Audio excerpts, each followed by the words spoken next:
They say first impressions are everything, but let me ask you this. Can one horrible last impression ruin an entire legacy?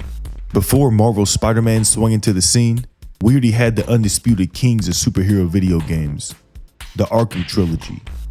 Rocksteady didn't just make Batman games, they defined what it meant to be Batman. The combat, stolen by every game for a damn decade. The atmosphere, pure comic book noir perfection. These guys had the entire gaming industry by the utility belt. And then they made Suicide Squad Kills the Justice League. Today's not just a post-mortem, it's a cautionary tale. This is about the catastrophic fall of Rocksteady. Let's get this freak show on the road.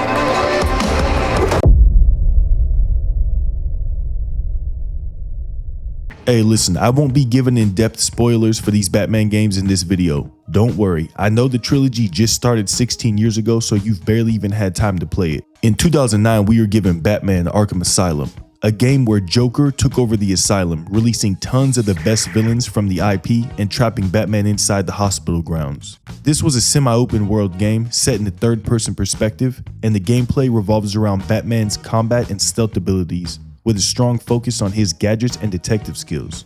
Most fights in this game allow you to fully immerse yourself into the Batsuit, choosing how you want to dispatch Joker's bitch-ass goons.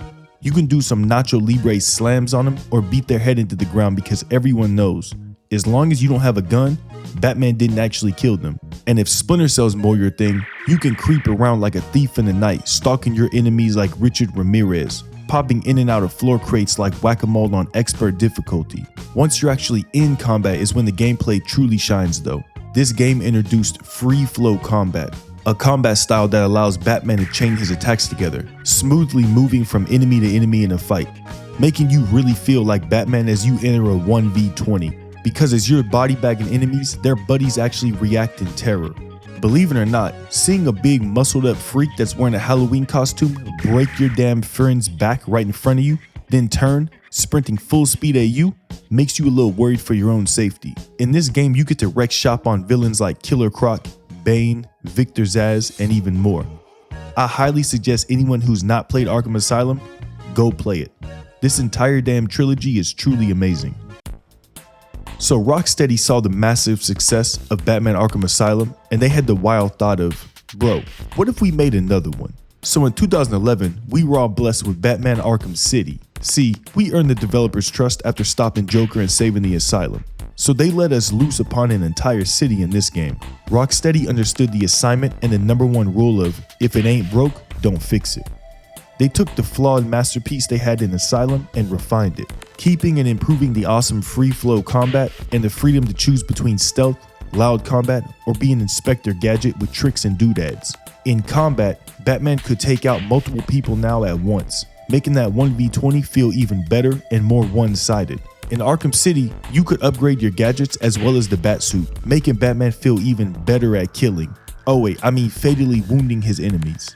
Also, if we have any gooners out there, the selling point of this game is that you get to play as Catwoman at times. This game is honestly just a better version of Arkham Asylum, but not because the first one's bad. It's honestly amazing. But City, it just improved on everything that made the first one so great. We're moving on to the final game in the trilogy now, but don't take my quick transition to mean Arkham City's a bad game. Many fans say it's the best of the bunch. 100% go play it after Asylum, bro. I swear it's worth it. See, at this point, Rocksteady still had a connected brainstem, so they saw the diamond that they were sitting on with both Arkham Asylum and City. So they sat in the kitchen twice as long for the third installment, making us wait 4 years this time before presenting the world with Batman Arkham Knight. So Arkham Knight, it's set 9 months after Arkham City. In this game, Scarecrow teams up with all Gotham's angriest criminals, and they decide that they're tired of being put in the damn ICU by Batman. So they decide to finally kill him with the help of a new villain, the Arkham Knight. Hey listen, I know it's a little confusing, but I don't want to dive too far into the story, because if I'm being honest, this is my favorite game in the series, and you gotta go play it yourself. So Arkham Knight takes being the Bat to a whole nother level. You're given so many tools in this game, it's insane. Once you master the free flow combat in this game, you're basically untouchable, because you have this stealth of Sam Fisher, Agent 47, and Solid Snake all put together. On YouTube, just go watch people who've mastered the combat system at play. It looks like a damn movie. In Arkham Knight, you can also fly around the city using your bat cape, and you pretty much have as much control in the air as Spider-Man zipping through New York. I found myself just flying around for fun while listening to music. Of all three games, this one feels the most like being Batman in my opinion. Also, I'd like to add, for a 2015 game, Rocksteady absolutely cooked with these graphics, bro. This shit looks like a modern 2025 game you'd still see released today. Now, I know some of y'all want me to talk about it, so fine, I will. In Arkham Knight, they also introduced the Batmobile as a regular part of the game with its own gameplay sections and everything. This introduction ended up being extremely divisive as many fans still hate it today and claim it actually ruins the game. Now, I personally do not mind the Batmobile sections at all, and I think it drives fine around the city. It doesn't really make or break the game for me. But ultimately, Arkham Knight capped off the Batman Arkham trilogy in an amazing way. Rocksteady saw what they had and just kept improving on it game after game after game. They never shot themselves in the foot or sabotaged what they had. They understood the fan base and respected the IP. Every game just got better and better and better, improving on the last. When it came to the Batman games, Rocksteady was untouchable and the fans would gobble up anything they released. Or so they thought. You know how we just spent the last 3 games as Batman, saving asylums, cities, and knights? Growing an attachment to Gotham and its inhabitants? Rocksteady, they could read our minds and they knew. We hate Batman and we thought it would be awesome if he was shot in the face and killed. So they released the game and claimed it was the next in the Arkham series. Suicide Squad kills the Justice League. Now I know that title alone is wild, bro, because it's gonna get me banned on YouTube because I ain't say slip and slide or slew slide or whatever the hell they say. But also, nobody was even asking to kill the Justice League, bro. If anything, we wanted to be introduced to the Justice League in the 4th installment and work with them to use Freeflow combat to beat the shit out of more henchmen. Anyway, this game failed miserably and it was honestly disrespectful to the fans of the series. The story of Suicide Squad starts off with a weak-ass villain named Brainiac wanting to take over Earth. So Superman and Green Lantern decide to negotiate with him. If there's one thing Rocksteady's old titles taught me, it's that you never negotiate with anyone. You break their damn spinal columns. Anyway, these idiots get brainwashed and become evil. So now the Suicide Squad, who have bombs in their heads, are sent on a mission to go stop the Justice League. Now, listen, I don't know how, but my explanation is somehow better than this damn game was. So, you go through the whole game fighting Justice League members one by one, killing each of them. The deaths are anticlimactic and even disrespectful at times. I mean, bro, Batman was bound up and shot in his damn face. Then you do all that stuff just to find out near the end that apparently the Batman and Superman you killed were just clones.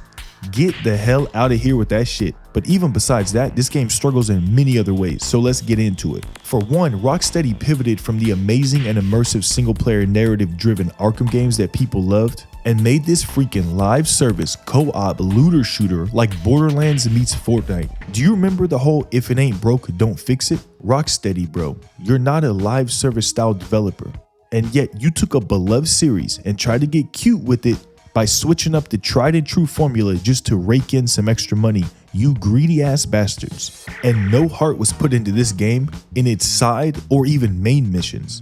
Most of the missions are just extremely shallow and repetitive. You can really tell these missions they were not put in the game to tell the story or immerse the player, but instead just to pad the runtime and keep you engaged like you're playing an MMORPG. That shit does not work for the supposed 4th installment of the Arkham series. And I mean, dude, for an Arkham game developed by Rocksteady, the tone is all over the place. All 3 games in the Arkham trilogy were always very dark, gritty, serious. You know, Gotham was truly in danger. Batman was there to save the day. No jokes, no gags, no bright, colorful Minecraft maps. But in Suicide Squad, the tone will switch from joking to serious to joking with basically no coherence, while the characters themselves just feel like NPCs. As a player, I don't feel like you truly bond with or become attached to any of them, which makes any stakes presented not carry any emotional weight whatsoever. And also, the game has movie logic, where they clearly just needed the plot to move forward, so they just made it happen instead of making it feel realistic or natural. It's like they wrote the blueprint bullet points of the story and then just improv'd everything in between. Then they just mishandled the characters in general, from killing off loved characters in meaningless and anticlimactic ways to making the 4 playable characters boring as hell and uninspiring. And finally, as the cherry on top, since it was a live service game, all this shit was monetized and treated as a long-term investment. Like bro, they really thought kids in school were gonna be in class sitting here talking about, hey bro, who's hopping on Suicide Squad tonight? Bro, this game was just a bum ass failure. I got the $100 digital deluxe edition for $4.99 on Steam. Bro, 95% off is fucking disgusting. At this point, just make it free to play. Rocksteady really took greatness away from us by making Suicide Squad instead of a fourth Arkham game. The Arkham trilogy was meticulously choreographed. You had combat combos, counters, stealth, gadget puzzles, and very well-paced exploration. Suicide Squad kills the Justice League, shifts it into an open-world looter-shooter architecture that just inherently demands reuse and repetition, sacrificing the elegance and craft of small, purposeful encounters. In Arkham, stories were singular and focused. You know, you rescued Barbara, you tracked Scarecrow's fear toxin, you dealt with Robin, the Court of Owls. Each villain arc had clarity and emotional resonance and weight. Suicide Squad, though, just spreads across brainwashing, multiverses, cosmic scale, yet with insufficient groundwork to actually build up a good foundation. It feels like it's doing too much and spreading itself too thin. They should have scaled the story down, made it mean more to the player, and carry more weight. Arkham's combat encounters escalated logically. Minor goons, then major ones, then bosses with twist mechanics. Environmental puzzles, predator and prey stealth. The variation in layouts were consistent. In Suicide Squad, they just fall back on waves of cannon fodder with superficial modifiers, making mini fights feel the exact same after a few hours. Remember, just like an MMORPG. And then with the whole killing Batman and Superman, etc. Yeah, it's dramatic, but those deaths don't mean anything. See, in Arkham, failure had weight. Throughout the game, you would actually see what happens to Gotham. In Suicide Squad, because many of these deaths were just reversed or explained away at the end, the stakes feel hollow. The emotional punch is blunted by narrative safety nets. Ultimately, Rocksteady dropped the ball hard and fell off.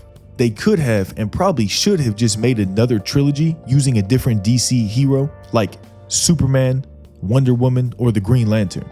And they probably would have taken the gaming industry by storm. But instead, we were given a shitty cash grab live service game with no heart or passion, and we were expected to pay full price for it while also supporting the in-game microtransactions. Meanwhile, Gotham still needs saving as it sits in your Steam library, calling your name from Arkham Asylum to Arkham Knight. So I ask you this, did Rocksteady destroy the respect and reputation they rightfully earned by releasing a heap of garbage? Will people be hesitant to buy their next game? Did their horrible last impression tarnish their legacy? Hey, I really appreciate everyone who made this far in the video, and for all my Arkham Origin fans out there, I did not mean to disrespect y'all. It's just that Warner Bros. Montreal technically made that game, not Rocksteady. I had to be consistent for somebody hit me up in the comments talking about how I'm spreading misinformation. So listen, I did not mean to disrespect y'all. I just wanted to be technically consistent in my dismantling of Rocksteady today. But with that, stay safe out there, and I'm gonna see y'all next time. Damn dude, my mic and stand have dust on them. Why did y'all let me leave for so long? Hey boys, back like I never left. I didn't forget about y'all.